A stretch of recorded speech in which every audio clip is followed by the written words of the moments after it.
actually amazing. Like, I am going to burn a lot of money getting some of these designs. They're so good. Yeah. Like, they're as the Final Fantasy nerd, mwah, chef's kiss. Beautiful. So, oh, you shouldn't have. My friends, we got an exciting set ahead of us. Let's go to Tri-State. We got Jen coming up from New York, going up against Ken once again here, all the way from Japan, in Palutena Sephiroth. Yeah, Jen v Ken. Always a fun little scenario, fun little wordplay that's going to probably pop up multiple times in this set. And Goddess versus God, really? I mean, Sephiroth's not in God mode quite yet, but this is still kind of tough. So, game one between the two. You know, Jen already like on the back foot a little tiny bit. Already, ooh, big hit of the side B there. He's going to take some big damage, is what I would say. Beautifully timed up B back onto the ledge, avoiding that. Back in, not going to kill quite yet, though. Caught into a lot of pressure. Ken just decided to just run off the stage. I think that was trying to find a ledge trump scenario there. Not quite finding it. Dash attack, not quite getting it either. But still, the pressure's on as Ken firmly is controlling the center stage, firmly putting Jen on the back foot here. Misinputted ledge trump happens to the best of us, but falling back, you're not going to be able to take it from center stage. Good use of down B. And that's because you don't want to use up an air dodge, you don't want to use up a double jump. That's using up a vital resource. You can keep on pressing those down Bs, my friend. So that is the optimal way to deal with it if you do so have that as a tool in your kit. Gotta throw out those reflectors or counters as needed to keep yourself moving and grooving here. I like the up there trying to cover that because most Paluteners are going to go for that. Just a little bit early, reset. right? A little bit too soon. A little bit too soon. Could have maybe moved to the right a little bit more, but hey, that tilt will take it. A little bit late on that percentage, though.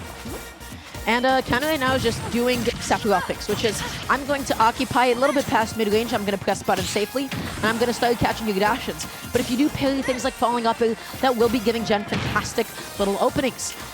I like that. A little bit of defensive play. Ken knows how to get around that. And getting around Sephiroth's sword, on the other hand, is going to be tough for Jen. I mean, Masamune is like over 7 feet long. Like, that's... I don't know how you're supposed to get around a sword that big.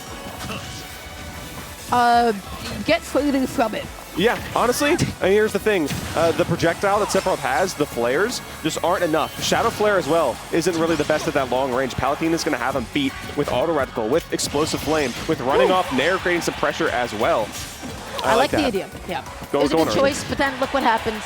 You put yourself in a corner, and now all of a sudden you're getting edge-guarded, and that's the beauty of Sephiroth. He has the privilege of chasing you down with all of those jumps. He follows you drift, he waits, he's floaty, right, if he's not necessarily fast-falling, and then he's able to still cover all of your options at the end of the day. Because of the speed and the extra jump that One Wing brings to the table, that's one of the best advantage states in the entire game once you have it.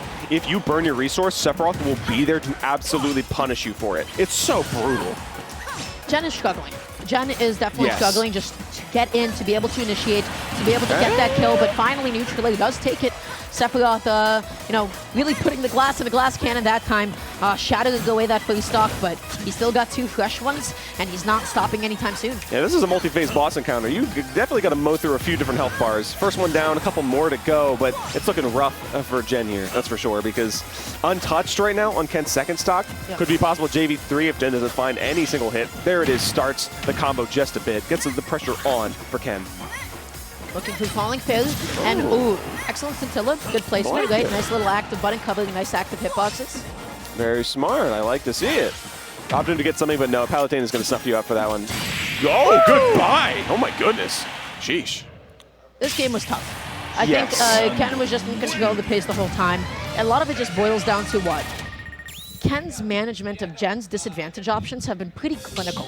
It's just, okay, I'm going to follow you, I'm going to chase you. I can whiff this button, and I'm still going to be able to cover you the next option in time. Jen was not able to get close enough, you know, to Ken to actually initiate a lot of things. What this reminds me most of was over in boss battles, where it's a set I did a video on, Shrix and Chad together. We're seeing a lot of parallels here. You can play outside of Palutena's threat bubble. Yeah, you got to understand that even though she is a goddess, the range only goes so far. And the coverage of Sephiroth is you need to be, he's a sword. You got to dance and kind of fight around the range that he's in. Here's the thing, Sephiroth has the slowest, fastest out of shield option in the game with that Nair, even slower than Ridley now. Yeah. So if you can actually get in and smother him with the Palutena buttons, it can be very hard for him to answer in kind, especially if you cross up his shield, make it hard for him to get a grab. Okay, but now Ken sitting in shield, backing off, just once again pressing all these safe buttons. You have to get close. You need to get in against Sephiroth. You need to press him with faster buttons. But when you don't have the fastest grounded buttons, that also becomes a bit of a challenge. Down throw into the delay, but Ken mashing fairly out of disadvantage. Just catching Jen's approach, typically you see people scared and air dodging, but Ken played that situation beautifully. Very calculable. And hey, guess what? One wing is on deck. It's a different game now with the extra jump, with the added speed. You got to remember that Sephiroth is very committal. Everything he does has to be deliberate, whether he chooses to move, whether he chooses to attack. You have to be very on point with this character.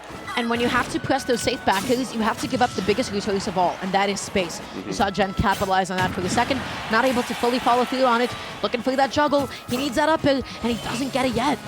Opting to just dance around him. Dash attack not going to do it either. 151%. Uses the air dodge, but Ken isn't in the perfect spot to really capitalize on it, and dies to the up tilt from the full Rage Goddess. It's pretty rough. Yeah. But hey, Gen's on the board right now. Gen. Gen. Man. So many. Both of them. There's a lot of pronunciations in this world. Oh, hey, there's a lot of ways to die in this world. Sephiroth back air is towards the top. So close to that neutral air connecting. That could have gone so differently. But now, Gen going to be getting his revenge. Couple of hits of neutral air. Doesn't fully push it all the way as far as he could. Ken quickly slipping out of there. Love that dash in. He knew that he had no true follow-ups. He waited to see if Gen was going to press something unsafe. Drops down covering, and just the very last hitbox of that neutral air. Just the up. See, this is what you need to do with Sephiroth. You need to smother him. You need to whittle down that shield. You need to make sure it's so hard for Sephiroth to actually find any sort of purchase. If you keep making him uncomfortable, if you keep never giving him a chance to set up and to establish that range that he's good with that sword, it can be really beautiful. What a weird way to get tossed away. Yeah, that Octo Slash is such a menace, dealing so much damage, just letting you effectively get back onto the stage over and over again. Dashing, shielding, pressing safe backers, and eventually what's going to happen is Jen is going to gun into it. Super unsafe dash attack. Ken ample time to catch that next option. Oh, he tries to go for it again. You see Jen not air dodging, but rather double jumping. I love the aggression from Ken, but Jen is just more than able to kind of keep up, understand the thought process, and answer back in kind. This is a much better game than we saw in Game 1. Oh, and what an explosive flame. Actually going to be able to take out Sephiroth. Opting to go, the silent death that time. Yeah. No sounds. Jen barely alive right now, 145%. But again, we talked about this before. You could just be sitting in shield, and Sephiroth could have a bit of a tough time killing you. But if you're spot dodging like that, that's going to be the opening that Ken will take advantage of. Got to be careful with your spot dodges. You can get called out very handily. Trying to call out another Nair with the Scintilla, but Jen is just getting a lot more patient. You can see that in the way they play. They realize that sometimes you have to be more careful around what Sephiroth can offer you. And sure enough, this is a very close game, but this is in Jen's favor this time. Man, these multi-hits are not working out for Jen today, huh? Not quite. It's a tough world out here, that's for sure. It's Ultimate. That's true. This is Ultimate. You're fighting Fighters Pass, too.